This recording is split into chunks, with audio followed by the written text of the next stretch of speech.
Hey guys! For today's video, I will show you how to delete suggested for your Facebook. This is quick and simple, so just follow me.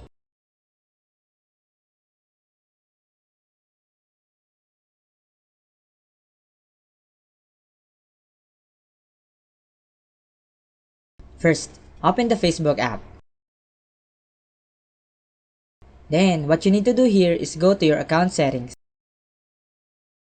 Scroll down and look for Facebook off activity. Once you are here, scroll down again and tap on Clear History.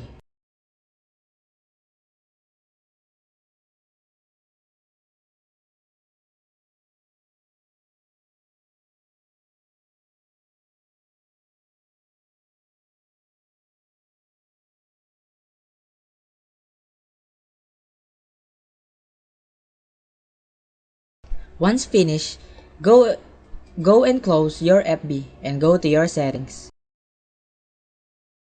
And from here, go and clear the cache of your Facebook. So that will do it. It's very simple and easy. Thank you for watching and please don't forget to subscribe.